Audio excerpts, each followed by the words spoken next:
중보사역자 이 체리 힐이라는 자매의 그 기다리라는 그 책이 있습니다. 이분은 지금 그 세계적인 중보사역을 하고 있는 귀한 자매인데, 그 이 책을 보면은, 이 기다리라는 책에 보면은 우리가 기도할 때에 즉시 응답이 되지 않는다고 해서 낙심하지 말고, 이 기다리라는 장소는 결코 쓸데없는 장소가 아니라 하나님께서 우리를 재련하시고 믿음을 온전케 하시는 장소이다. 그렇게 이제 말하면서 기도에 즉시 응답을 받지 못한 자들을 위로하고 있습니다. 그러면서 이 책에 참 감동적인 그 말이 소개가 되어 있는데, 그 말이 무엇인가 하면 얕은 물에서는 믿음이 성숙되지 못한다라는 그 말입니다.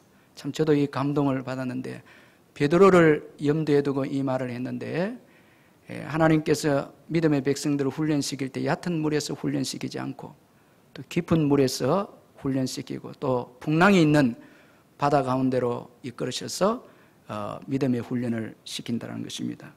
따라서 여러분, 얕은 물에서는 믿음이 성숙되지 못한다는 것입니다.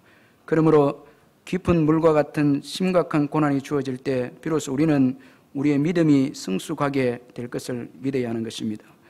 오늘 본문의 사도 바울 역시 심한 고난 가운데서 성숙한 신앙을 소유하게 되어졌다고 그렇게 말씀하고 있습니다. 따라서 그는 그에게 주어진 고난을 긍정적으로 보았습니다. 그래서 사도 바울은 이 아시아에서 당한 이 환난에 대해서 고린도 교회가 알기를 원한다. 오늘 우리가 읽은 이 8절에 보면, 형제들아 우리가 아시아에서 당한 환난을 너희가 모르기를 원하지 아니하노니, 이중 부정으로서 강한 긍정을 말씀하고 있는데, 반드시 이 내가 아시아에서 당한 이 환난을 너희가 알기를 원한다, 그렇게 말씀하고 있습니다. 여러분, 알기를 원한다라는 이 말씀 속에는 가치가 있다는 것입니다. 또 도움이 있기 때문에, 너희들 신앙에 가치가 있고 도움을 주기 때문에 반드시 이것을 알아야 한다는 것입니다. 내가 아시아에서 당한 환난에 대해서 너희가 알기를 원한다, 그렇게 말씀하고 있습니다. 바울은 아시아에서 당한 환난에 대해서 힘에 겹도록 심한 고난이었다, 그렇게 표현을 하고 있습니다. 이 말씀에서 바울이 당한 고난이 얼마나 큰 고난인가라는 것을 우리가 볼 수가 있는데, 먼저는 그가 당한 고난은 심한 고난이었습니다. 여기 이 심하다라는 이 말은 초과하다, 능가하다라는 이런 의미가 여기에 담겨 있습니다. 그러니까 바울이 질 수 있는 짐의 이상으로 버거울 정도로 고난이 있었다라는 거예요. 아시아에서 큰 고난이 있었다라는 거예요. 자기가 질 수 있는 그런 것을 초과해서 능가하는 그런 고난이 그에게 있었다는 것입니다. 이것은 배가 너무 많은 짐을 실어서 무게가 초과해서 바다에 가라앉는 모습을 의미하는 것입니다. 이처럼 바울은 너무 큰 고난 때문에 도무지 일어설 수 없는 자가 되었다, 그렇게 말하고 있습니다. 최근에 우리 사회도 여러분, 너무나 힘든 일 때문에 생명을 끊고 포기하는 일들이 있습니다. 억울하고, 자기가 당한 일에 대해서 억울하고, 자기가 도무지 질 수 없으니까 생명을 끊는 것입니다. 그러므로 여러분, 너무 힘들고 너무 내가 감당해야 될 짐보다 더 무거운 짐이 주어져서 주저앉고 싶을 때 바울을 생각하시기를 주의 이름으로 축원합니다. 나만 겪는 고난이라고 원망하고 불평하지 마시길 바랍니다. 그리고 힘에 겨운 고난이다, 또 이렇게 표현하고 있습니다. 이것은 능력에서 벗어났다는 거예요. 자기의 그 능력에서 벗어났다는 거예요. 자기가 그 고난을 이길 수 있고 해결할 수 있는 능력에서 벗어난 그런 고난이었다, 그렇게 말씀하고 있습니다. 주를 위해서 살고 복음을 위해서 살았는데 참 엄청난 고난이 이 바울에게 주어진 것입니다. 그래서 자기의 능력으로는 해결할 수 없다는 것입니다.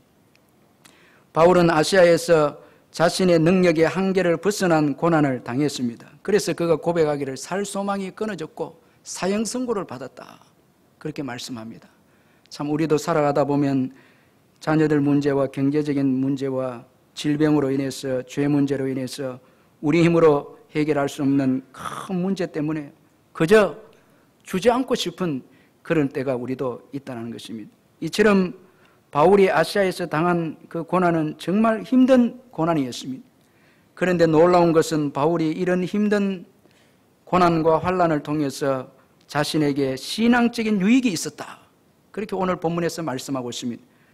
그는 그에게 주어진 고난을 통해서 자기를 의지하지 않고 오직 죽은 자를 다시 살리시는 하나님만 의지하게 되었다. 그렇게 말씀하고 있습니다. 그래서 9절에 보면 우리는 우리 자신이 사형 선고를 받은 줄 알았으니 이는 우리로 자기를 의지하지 말고 오직 죽은 자를 다시 살리시는 하나님만 의지하게 하심이라. 그렇게 말씀하고 있습니다.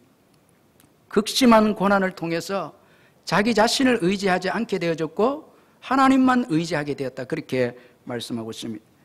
여러분, 이 말씀 속에서 우리가 받을 수 있는 몇 가지 교훈이 있는데, 먼저는 신앙생활에 있어서 가장 방해하는 것은 바로 우리 자신이라는 것입니다. 여러분, 우리는 우리 자신을 의지하려는 성향이 강합니다. 특별히 우리에게 있는 지위가 있고 물질이 있고 경험이 있고 지식이 있으면은 우리는 우리 자신을 의지하려고 하는 것입니다. 참 여러분, 이건 누구나 다 마찬가지입니다. 그래서 바울은 오늘 본문에 보면 의지의 대상으로 우리 자신과 그의 자신과 하나님을 지금 나란히 그렇게 언급을 하고 있습니다. 참 여러분, 그만큼 바울도 자기를 의지할 수 있는 그런 유혹이 많았다는 것입니다. 그런데 문제는 우리가 우리 자신을 의지하기 때문에 하나님을 의지하지 않는다는 것입니다. 또 하나님을 의지하되 깊이 전적으로 또 의지하지 않는다는 것입니다. 참 신앙생활을 이렇게 해보면은 최고 방해되는 것이 우리 자신입니다. 예. 우리 자신이 내려놓지 않으면은 우리가 주님을 의지하지 않는다는 것입니다. 그래서 하나님께서 큰 환난을 주셔서 우리 자신으로 하여금 무능하게 해서 하나님을 의지하도록 그렇게 인도한다는 것입니다. 오늘도 바울도 큰 환난 때문에 자기 자신을 내려놓게 되었다. 그리고 오늘 이 본문에서 말씀하고 있습니다. 그러므로 여러분, 신앙생활하는 데 있어서 가장 방해되는 것은 옆 사람도 아니고 환경도 아니고 우리 자신이다라는 것을 항상 기억하면서 바울처럼 자기 자신을 처복종시키면서 끊임없이 우리 자신을 내려놓는 그런 믿음을 가져야 될 줄 믿습니다. 그리고 또 극한 가운데에서는 우리 자신의 힘은 도움이 되지 않는다는 것입니다. 극한 고난을 당하게 되어지면 여러분, 우리가 대단한 것 같아도 우리 자신이 도움이 안 된다는 것입니다. 중한 병이라든가 뭐 너무 그 큰 부도라든가 이렇게 되어지면 또 영적으로 우리가 심각한 죄인임을 깨닫게 되면 그다음부터는 우리 자신은 우리 자신에게 그 아무런 도움이 될 수가 없다는 것입니다. 여러분, 우리 자신이 대단한 것 같아도 한계가 있고 연약합니다. 중한 고난이 오면 우리는 감당할 수가 없습니다. 그래서 바울은 힘에 겹도록 심한 고생을 당해서 살 소망이 끊어졌다. 그렇게 말씀을 하고 있습니다. 비로소 그때 자신을 의지하지 않게 되어졌다. 그렇게 말씀하고 있습니다. 전 과학기술처 장관을 지은 정건모 박사님이 계시는데 이분은 우리가 잘 아는 대로 정말 머리가 좋은 분입니다. 1951년에 제1회 국가고시에서 수석을 차지해서 수석으로 경기중학교에 입학했고 또 경기고등학교 수석으로 들어갔고 그 고등학교 들어가니까 1학년 이제 1학기 때에 담임 선생님이 그를 조용히 불러갖고 너에게는 더 이상 가르칠 게 없으니까 검정고시에서 대학교로 가라. 그 말을 듣고 이분이 또 검정고시를 쳤는데 또 그것도 수석이에요. 그래서 서울대학교 또 이제 그 물리학과에 차석으로 합격을 했고 미국 이제 건너가서 유학을 했는데 이 미시간 주립대학에서 석사 과정도 뛰어넘어서 박사 학위를 받고 또 플로리다 그 대학교에서 24살 때에 교수가 되었습니다. 이 보이 프로페서의 이 소년 교수다, 꼬마 교수 이렇게 별명을 붙게 되었는데 참 대단하게 머리가 좋은 분이셨습니다. 그가 미국 뉴욕 공대 교수로 핵융합 연구소의 책임자로 일하고 있을 때에 우리 정부에서 그분을 초청해서 한국 과학을 위해서 좀 일하게 그렇게 했는데 1971년도에 귀국해서 한국과학원 초대 부원장직을 맡아서 교수를 초빙하고 뭐 학교 커리큘럼을 작성을 하고 학교 건설을 위해서 불철주야로 이분이 뛰었습니다. 젊은 나이에. 그런데 그 나중에는 결국 건강이 나빠지게 되었습니다. 꿈을 가지고 막 일했는데 건강이 나빠지게 되었어요.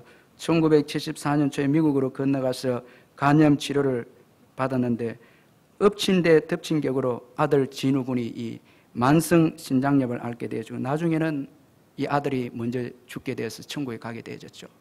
이때 이분이 고백하기를 처음에는 현대의학을 전적으로 의지했는데 나중에는 다 내려놓고 한계를 깨닫고 이제 하나님만 의지하게 되었다고 그렇게 고백하고 있습니다.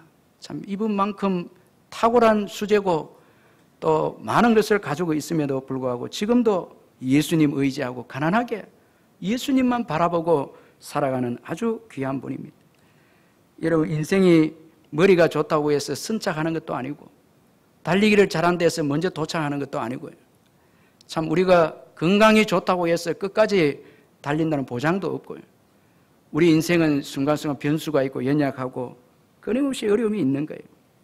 그러므로 극심한 고난 가운데 있을 때 우리 자신은 도움이 될 수가 없습니다. 여러분 믿으시길 바랍니다. 바울은 극심한 환난 가운데 이것을 깨달았어요. 자기 자신이 도움이 될 수가 없다. 그렇게 깨달았습니다. 그러므로 여러분, 우리에게 도움을 줄 수 있는 분은 하나님이십니다. 시편 46편 1절에 보면 하나님은 우리의 피난처의 힘이시니 환난 중에 만날 큰 도움이시라. 할렐루야. 큰 환난 중에 만날 큰 도움이시다. 환난이 오면은 여러분, 우리에게 도움이 되는 것은 하나님밖에 없습니다. 예, 다른 게 없습니다. 하나님만이 우리에게 도움이 되는 것입니다. 여러분 믿으시길 바랍니다. 하나님을 의지하시길 바랍니다. 하나님을 바라보시길 바랍니다. 환난 중에서는 세상에서 줄 수 있는 도움은 아무런 도움이 될 수 없지만은 하나님은 도움이 됩니다. 진짜 환난이 오면은 우리가 세상에서 뭐 물질이 있고 이래도 편안하게 문제 없어도 죽음의 요단강을 어떻게 건너겠습니까? 예수님이 아니고는 건널 수가 없습니다. 예수님이 도와주셔야 죽음의 요단강을 건너서 천국에 가는 것입니다. 절대 우리 도움을 안 되는 것입니다. 그러므로 여러분, 우리 자신들을 너무 믿고 의지해서는 안 되는 것입니다. 제가 이 온누리교회 청년 사역하는 이상준 목사님 그래도 너는 아름다운 청년이다 책을 보니까 요즘 청년들이 결혼을 못하는 게 너무 자기 이상형을 가지고 있다는 거예요. 좀 내려놔라는 거예요. 너무 자기 이상형을 가지고 있으니까 이게 자기 의지가 너무 강하니까 역사를 못하는 거예요. 제가 그 은혜 받은 거는 사람은 고르는 게 아니고 품는 거다 이렇게 말하더라고요. 예. 요즘 우리 젊은이들이 이상형을 가졌는데 어떤 이상형인가 하면 다윗의 영성과 사울의 키와 솔로몬의 재력, 참 여러분 다니엘의 지혜, 그리고 또 뭡니까 이 베드로의 박력, 거기에다가 삼손의 몸짱 이렇게 하더라고요. 참 기가 찰 노래지. 그런데 그분의 해석이 참 기가 막히게 내 책에 있는데, 여러분 다윗 같은 남편 만나면 10년 동안 방황해야 된다니 덜판했어요. 사울처럼 여러분 남편 미친 듯 한다니. 그 솔로몬은 여러분 천만 천명이다니 당신은 기억도 안 한다는 게. 돈 너무 많이 가진 사람들 자꾸 좋아하면 기억 못 하는 게 그건 다른 사람이지. 그 다음에 여러분 또 여러분 베드로에 대해서 이야기했는데 선교 여행하다 집에 안 들어온다는 거예요. 그런 남편을 이제 그분이 자꾸 여러분 삼손은 건달처럼 살다가 비명 행사했다는 거예요. 이제 약한 부분만 이야기한 거예요. 그러니까 자꾸 고르려고 하지 말고 내 생각 좀 내려놓고 주님이 주시는 걸 품고 살아라는 거예요. 우리 옆에 분들에게 품고 삽시다 하면 인사하시면, 자꾸 내가 이 의지가 너무 강한 거예요. 참 내려놓지 못하니까 평안도 없고 기쁨도 없고 신앙생활에 예수 믿는다 하면서도 내 자아가 너무 강한 거예요. 여러분 큰 극심한 고난이 와야 이게 깨지는 거예요. 그리고 또 고난은 우리의 신뢰의 대상을 바꿔준다는 거예요. 참 여러분 극심한 환난 때문에 자기를 의지하지 않고 하나님을 의지하게 됐다. 신뢰의 대상이 변합니다. 바뀐 거예요. 참 우리 잘 안 바뀝니다. 큰 환난이 와야 바뀌는 거예요. 참 여러분 우리가 뭐 부드럽고 잘 바뀌는 사람 같아도 잘 안 바뀝니다. 그 하나님께서 바울을 바뀌게 하기 위해서 하나님만 의지하는 자가 되게 하기 위해서 큰 환난을 주어서 이제 대상이 체인지된 거예요. 바뀐 거예요. 참 여러분 인생은 이 신뢰의 대상이 바뀌어야 복을 받는 거예요. 절대 노력을 열심히 한다 그게 아니에요.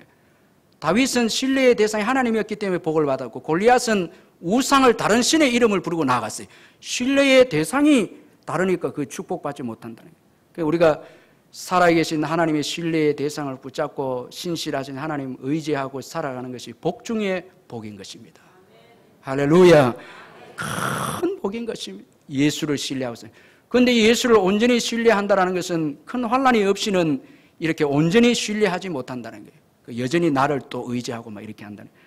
그런데 바울이 고백하기를 큰 고난을 통해서 신뢰의 대상이 바뀌었다. 그걸 고백하는 거예요. 그러니까 고난이 축복인 거예요. 우리를 이제 이 패러다임 전환을 가져오는 거예요. 고난이 자꾸 있어야 인생이 바뀌는 거예요. 자꾸 바뀌어야 새로운 삶을 살게 되는 거예요. 꿈을 꾸고 새로운 삶을, 비전을 가지고 사는 거예요. 안 변하면 절대 여러분 지속될 수가 없는 것입니다. 바울은 환난 중에서 이처럼 자기 자신이 아무것도 아니다라는 것을 깨닫게 되어졌습니다. 환난을 통해서 자기 자신이 절망을 하게 되어집니다. 절망한 바울입니다. 그런데 이제 절망을 통해서 이 바울이 이제 크게 본 두 가지가 생겨나게 되었습니다. 참 여러분, 신앙은 먼저 우리 자신이 절망을 해야 됩니다. 우리 자신에 대해서. 십자가 앞에서 내가 철저한 죄인임을 깨닫고 나에게는 선한 것이 없고 의지할 것이 없고 자랑할 것이 없고 괜찮은 것이 하나도 없다. 절망할 때에 비로소 우리는 큰 두 가지 여러분 또 진리를 깨닫게 되는 것입니다. 이렇게 자기 자신에 대해서 절망한 바울이 이제 두 가지를 크게 보게 되어졌는데, 먼저는 하나님을 크게 보는 인생이 되어졌습니다. 우리 같이 한번 9절을 한 번 더 읽도록 하겠습니다. 9절 시작. 우리는 사형 선고를 받은 줄 알았으니 이는 우리로 자기를 의지하지 말고 오직 죽은 자를 다시 살리시는 하나님만 의지하게 하십니다. 여기 중요한 단어가 하나님만이라는 단어입니다. 그러니까 이 바울은 극심한 환난을 통해서 이제 하나님을 크게 보기 시작한 것입니다. 하나님만 보았다라는 거예요. 그러니까 하나님이 그 삶 속에 크게 보이기 시작했던 거예요. 자기에게 의지할 것은 이제 서서히 다 이제 없어진 거예요. 배설물로 이제 여긴 거예요. 다 버린 거예요. 이제 의지해봐도 안 되는 거예요. 예. 지식, 뭐 물질, 뭐 지위, 여러분 뭐 외모, 이거 안 되는 거죠. 다 내려놓고 이제는 하나님만 보게 되었다. 이 하나님만이라고 표현할 때 이거는 크게 보는 거예요. 그게 꽉 들어오는 거예요. 내 삶을 지배하는 거예요. 그래서 호흡도 하나님 위해서 호흡하고 또 예배도 드리고 길도 묻고 순간순간 의지하는 거예요. 모든 삶의 영역에 하나님이 크게 보이는 거예요. 저는 여러분의 삶에 하나님이 크게 보이시기를 주의 이름으로 축원합니다. 하나님은 작게 보이고 내가 크게 보이고 세상이 크게 보이면 이것은 여러분 믿음이 있는 사람이라 할 수가 없습니다. 믿음이 있어도 작은 믿음인 거예요. 하나님이 크게 보여야 되는 거예요. 자꾸 내 삶에 크게 보여요. 그래서 나는 겸손하게 주님 도와주지 않으면 안 됩니다. 겸손한 거예요. 그래서 매 순간순간마다 하나님을 의지하면서 살아가는 것입니다. 바울이 경험한 하나님이 어떤 분입니까? 큰 환난 가운데서 바울이 경험한 하나님은 죽은 자를 다시 살리시는 하나님이시다. 이렇게 표현합니다. 이게 중요한 것이 다시라는 거예요. 하나님은 다시라는 축복의 기회를 줄 수 있는 분입니다. 인간에게는 다시라는 게 없습니다. 우리는 다시 축복의 기회를 가질 수가 없습니다. 그러나 하나님을 의지할 때에 하나님은 우리에게 다시 회복할 수 있는 은혜를 주신다는 것입니다. 여러분 믿으시길 바랍니다. 사업에 실패하고 죄 가운데서 넘어졌다 할지라도 주님 앞에 나와서 주님을 의지하면 다시 이렇게 세워주시는 것입니다. 주님이 할 수 있는 것입니다. 주님만 하실 수 있다는 거예요. 그래서 여러분 우리 자신이 철저하게 죄인임을 깨달은 자는 이제는 하나님만 바라보고 하나님만 높이고 하나님만 의지하는 인생이 되는 것입니다. 그래서 십자가 앞에서 자신의 절망을 죄인임을 깨닫고 절망한 성도들은 겸손합니다. 참 겸손해. 말이 없어요. 말할 이유가 없는 거예요. 다 낮아진 거예요. 깊은 겸손, 고난 중에서 깊은 자기 자신에 대해서 절망을 해야 전적으로 하나님만 의뢰하고 주님께만 소망을 두는 축복의 인생이 되는 것입니다. 그래서 여호와로 인해서 기뻐하고 즐거워하는 인생이 되는 것입니다. 바울이 절망 가운데서 하나님만 의지했을 때에 하나님은 바울을 구원해 주셨고 그에게 소망을 주셨습니다. 저는 이게 너무 은혜가 되는 거예요. 그 절망 가운데서 자기 자신의 힘이 부채져서 소망 없을 때 그 자기가 믿고 있던 그 예수님은 신실하게 큰 그 환난에서 건져주신 거예요. 그 건져주셨다라는 거예요. 그래서 10절에 보니까 그가 이같이 큰 사망에서 우리를 건지셨고 또 우리를 건지실 것이며 이후에도 건지시기를 그에게 바라노라. 참 하나님께서 건져주신 거예요. 여러분들 예수 믿고 살아가다가 바울처럼 큰 환난을 만나서 더 이상 의지할 것이 없고 절망에 놓여 있을 때, 그때 주님은 그때 우리를 버리지 아니하시고 우리를 건져주심을 믿으시길 바랍니다. 믿으시길 바랍니다. 그 하나님은 신실하신 하나님이십니다. 신실하신 하나님이시다. 다 의지할 것도 없고 여러분 도움이 되지 않는다 할지라도 하나님은 도움이 되십니다. 하나님은 도움이 되셔서 우리를 다시 일어설 수 있도록 해주신다는 것입니다. 우리가 절망적인 위기에 처하게 되었을 때도 하나님은 우리를 버리지 않습니다. 도움이 되십니다. 할렐루야. 도움이 되십니다. 이 말이 중요합니다. 도움이 된다는 것은 하나님은 힘이 있다라는 거예요. 전능하신 분이시다라는 거예요. 다른 것은 힘이 되지 않더라도 하나님은 힘이 된다라는 것입니다. 그 하나님께서 우리를 도와주신다는 것입니다. 여러분 지금 힘든 가운데 있습니까? 과거에 우리를 도와주신 하나님을 기억하시고 의지하시길 바랍니다. 과거의 구원을 기억하시길 바랍니다. 그리고 바울처럼 여러분 믿음으로 선포하십시오. 현재도 건져주시고 미래도 건져주실 것이다. 여러분 믿음으로 선포하시기를 주의 이름으로 축원합니다. 여러분 하나님은 우리의 미래도 책임져 주시고 현재도 책임져 주시고 과거에 책임져 주지 않았습니까? 책임져 줬잖아요. 그러니까 현재도 책임져 주시니 그러므로 우리의 믿음이 중요한 것입니다. 하나님을 의지하는 믿음이 우리 인생을 복되게 하는 것입니다. 우리의 생애는 다 주님의 은혜가 필요합니다. 다 주님의 은혜. 과거에도 은혜 받아서 구원받았다면 현재도 은혜가 필요해요. 그 현재도 건져주시고 미래도 주님의 은혜가 필요합니다. 네. 여러분 과거에 도와준 그 은혜 때문에 지금 여러분들 지위와 부가 있고 세상에 지위가 있다고 해서 현재 여러분 주님 의지하지 않고 살아갈 수 있습니까? 그렇지 못합니다. 현재도 건져줘야 되는 거예요. 미래도 건져줘야 됩니다. 그러니까 우리의 삶의 영역은 다 주님의 은혜가 필요합니다. 과거에 건져주신 주님은 현재도 건져주실 겁니다. 미래도 건져주실 것입니다. 그 하나님을 신실하게 의지하시기를 주의 이름으로 축원합니다. 신실하게 조금도 의심하지 말고 자꾸 다른 거 바라보지 말고 그 하나님 의지하고 그렇게 살아갈 때에 거기에 소망이 있다는 것입니다. 이처럼 바울은 큰 환난을 통해서 자기 자신에게 절망한 뒤에 하나님을 크게 보는 인생이 되어졌습니다. 우리 남북의 성도님들 하나님을 크게 보시기를 주의 이름으로 축원합니다. 그리고 또 크게 본 것은 다른 사람들의 기도입니다. 이 믿는 사람들의 중보기도입니다. 바울이 오늘 본문에 보면 11절에 보니까 너희도 우리를 위하여 간구함으로 도우라 그렇게 말씀하고 있습니다. 이 기도를 또 크게 보고 있다는 거예요. 여러분 자기 자신에 대해서 절망한 사람들은 하나님에 대해서 크게 보고 다른 사람들의 그 기도에 대해서 또 크게 봅니다. 참 이 중보기도가 아주 귀하다는 것을 이제 느끼는 것입니다. 여러분 이 중보기도가 중요합니다. 아멘. 중요해요. 내 혼자 온 게 아니에요. 지금까지 살아온 게 내 힘으로 온 게 아니에요. 여러분 우리가 복음을 전하러 가지 못해도 전하는 자들 위해서 기도할 때 함께 동참하는 거예요. 기도해 줄 때. 그래서 여기 이 도우라 이 말씀 속에는 함께 도우라 이런 의미가 담겨져 있습니다. 바울이 복음 사역을 성공적으로 마칠 수 있었던 것은 기도의 동력자 때문이었습니다. 중보기도 때문이에요. 어디 가든지 중보기도를 부탁하는 거예요. 쭉 부탁. 제가 이 정건모 박사의 신실한 크리스찬이라는 책을 읽으면서 오늘 우리 민족이 있는 것은 다른 나라의 신실한 믿음의 사람들 때문이다라는 것을 또 한 번 깨닫게 되어졌습니다. 이 책에 보면은 이 득호라는 이 박사가 소개가 되어 있는데 이분은 미국 국가 조찬 기도회를 이끌어가는 분인데 그런데 또 이분을 믿음으로 세워준 목사님이 계시는데 이 브레이드라는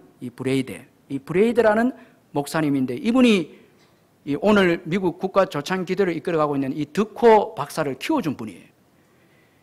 이 브레이드 목사가 1942년 워싱턴에서 시작된 의회 기도 모임들이 미국 국가 조찬 기도 모임의 바탕이 되어졌는데 이 브레이드 목사는 젊은 동력자로서 후계자를 이 득호를 선정을 했고 이제 이 득호 박사를 가르치기 시작했는데 1950년 말 젊은 이 득호 박사에게 브레이드 목사는 세계 지도를 펼치라고 그렇게 말했습니다. 그리고는 진지한 대화를 이제 이 브레이드 목사가 이제 젊은 득호하고 나누기 시작했습니다. 그대는 누구를 위해서 기도하느냐? 누구를 위해서 기도하느냐? 무엇을 위해서 또 기도하느냐? 기도하니까 침묵하는 거예요. 이 득호 박사. 누굴 왜 기도하지 않았다는 거예요. 분명한 대답을 갖고 있지 않자 이 브레이드 목사가 또 물었습니다. 전 세계 200년 나라 중에 어느 나라를 위해서 기도하고 있는가? 젊은 덕호에게 물으니까, 브레이드 목사 물으니까 또 침묵하고 있는 거예요. 지금까지 지구상의 어느 한 나라를 위해서 지속적으로 기도를 드린 적이 없었다는 것입니다. 브레이드 목사는 이렇게 대답이 없던 이 덕호에게 눈을 감으라 해서 지도를 그 앞에 이렇게 펼쳤습니다. 눈 감으라. 그리고 이 덕호를 향해서 너가 손을 짚어라. 이 검지로 손을 짚어라. 그리고 매일 1분씩 기도하라. 그 이야기해 준 거예요. 그래서 눈을 감고 이 덕호 박사의 손을 짚었는데 쭉 짚고 눈을 떠보니까 대한민국이었습니다. 1950년대에 이 덕호 박사가 짚은 게 대한민국이었습니다. 참 여러분이 하나님의 놀라운 섭리가 아닐 수가 없습니다. 그래서 이 덕호 박사 매일 1분씩 한국을 위해 기도하는 거예요.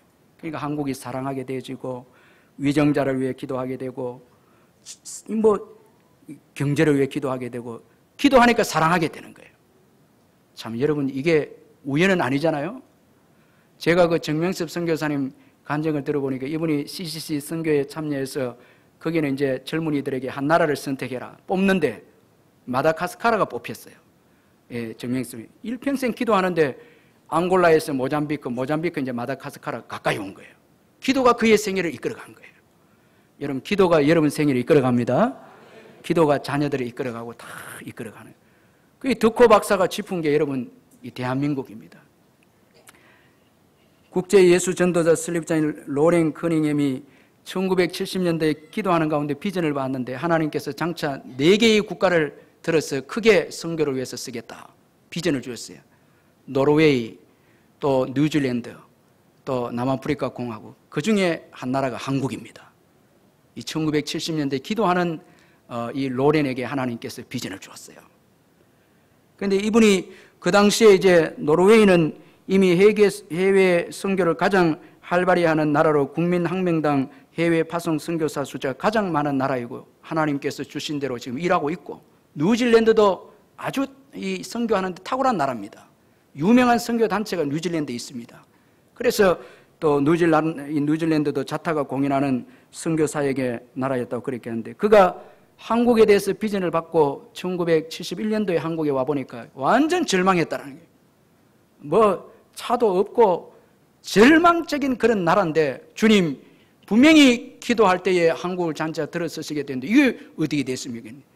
그런데 여러분 세월이 흐르고 10년이 지나고 20년이 지나고 오늘날 30년이 지나서 한국이 축복을 받아서 세계 선교 강국이 된 것입니다. 비전에 기도하는 사람들의 그 중보기도를 통해서 한국 하나님께서 놀랍게 축복하시고 은혜를 베풀어 주셨다는 거예요.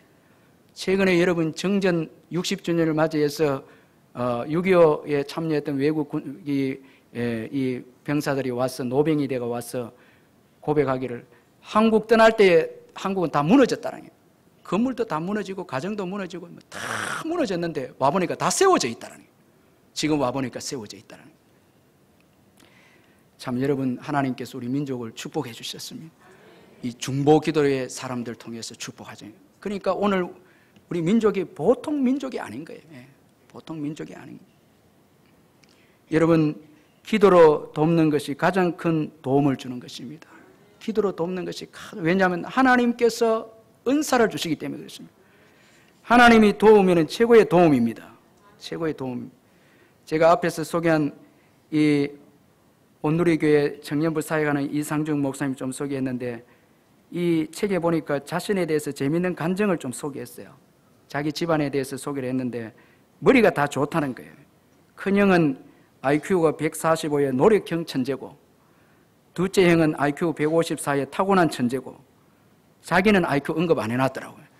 근데 세 자릿수는 세 자릿수인데 아주 부족하다는데 그런데 집에서는 뭐 이제 이 아이는 내어놓은 애예요. 근데 이 이상준 목사님이 이제 중학교 때 겨울 수련회 참석했습니다. 겨울 수련회 참석해서 하나님을 인격적으로 만나고 성경을 읽기 시작했는데 수련회에서 전도사님이 현대어 성경을 주면서 반년 동안 읽어라 이렇게 준 거예요. 반년 동안 읽어라. 그래서 그때부터 성경을 한두 시간씩 이 아이가 읽기 시작했습니다. 이 중등부부터 막 읽기 시작했는데 성경 읽으니까 내공이 쌓이는 거예요. 은혜를 받으니까 이 어린 마음속에 막 은혜가 쌓이게 되는 거예요. 그리고 또 한 가지 깨달은 게 뭔가 하면 성경에 보니까 하나님은 엄청나게 약속들을 남발하고 있다는 거예요. 대권 주자들 약속 남발하는 것처럼 뭐 이래 약속을 많이 남발하고 그래도 그는 믿었다는 거예요. 그 중에 한 가지 믿은 게 야고보서 1장 5절을 믿었는데 너희 중에 누구든지 지혜가 부족하거든 모든 사람에게 후히 주시고 꾸짖지 아니하시는 하나님께 구하라 그리하면 주시리라. 지혜를 주시겠다. 그걸 딱 믿고 어디에 기록해 놨는 거면 수학 정석에 수학이 최고 약하기 때문에 정석 이제 그 장에 딱 기록했다니. 매일 읽고 기도하니까 수학이 풀리더라는 거예요. 예. 아멘 또 풀리는 거예요. 여러분들 애들 수련회 빠뜨리면 안 됩니다. 예. 절대 여러분들 뭐 영어 캠프니 뭐 놀러 간다 이런 데 인생에 있어서 아이들 눈물 콧물 흘리면서 기도하고 성경 읽고 이런 데 보내야 하나님이 약속을 주시는 거예요. 그리고 이 하나님은 약속을 남발하잖아요. 그런데 그 약속은 다 이루어집니다.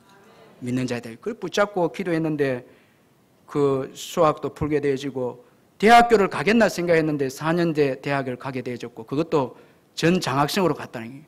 영문과에 가게 되어졌고 또 하나님의 축복 가운데 교환 학생으로 또 이렇게 연결되어야 되는 거예요. 또 교환 학생으로 외국에 가게 되고 그리고 영문과 나왔으니까 지금 이 경건 서적을 번역했는데 15권을 이분이 번역했어요. 영어로. 그리고 또 지금 책도 또 쓰고 자기 인생을 보면서 이해가 안 된다는 거예요. 그 형님들 기라성 같은 머리 좋은 형님들이 있는데도 불구하고 자기 집안에서 자기가 최고의 축복을 받은 거예요. 이해가 안 된다는 거예요. 그런데 남발하시는 하나님의 약속을 붙잡고 믿고 나가니까 하나님께서 은혜를 주신 거예요. 축복의 길을 열어주신 거예요. 그런데 놀라운 것은 그 어머니의 중보기도입니다. 밤낮으로 이 아이를 위해서 왜냐하면 형들은 머리가 좋고 하니까 지들이 알아서 살겠지만은 이거는 부족하니까 어머니가 새벽 때 기도해 주는 거예요. 그런데 기도해 주는데 어떻게 기도하는 거? 하나님이 이 상준이를 채웠어. 이 채우라는 건 뭐 은혜를 채우고 지혜 채워서 건강 채워서 사용해 달라고 기도한 거예요. 그래서 여러분 하나님은 채우시는 분이십니다. 자꾸 우리 자녀들 위해서 채워달라고 기도하네요. 그래서 어머니가 기도하니까 오늘날 여러분 그래도 우리나라에서 온누리 교회 최고의 그 청년부에서 사역하면서 은혜를 끼치는 이런 귀한 목사님이 된 거예요. 어머니가 기도하고 또 그렇게 하니까 하나님께서 이끌어 주셨다는 것입니다. 이 중보기도의 능력입니다. 우리 옆에 분들이 중보기도의 능력이 있습니다. 한번 인사하시면 중보기도의 능력. 기도는. 예. 저도 우리 성도님들의 기도 얼마나 감사한지. 기도는 쌓여지면 나중에 폭발적인 능력이 나타나게 될 줄 믿습니다. 절대 기도는 헛되지 않습니다. 절대 헛되지 않습니다. 새벽마다 자녀들 위해 기도하고 수요마다 심야기도에 기도하고 채워달라고 기도하고 헛되지 않습니다. 절대 헛되지 않습니다. 기도함으로 도우라. 나를 도우라. 그렇게 말씀하고 있습니다. 자기 인생에 대해서 절망한 인생은 하나님에 대해서 크게 보게 되고 또 믿는 자들의 중보기도를 크게 보게 되어지는 것입니다. 이렇게 해서 바울이 위대한 선교 사역을 감당하게 된 것을 보게 되어집니다. 사랑하는 성도 여러분, 큰 환난으로 인해서 절망 가운데 있습니까? 이제는 신실하신 주님을 의지할 때임을 믿고 낙심하지 마시고 신뢰의 대상을 바꿈으로 인해서 인생이 바꿔지게 되시기를 주님의 이름으로 축원합니다.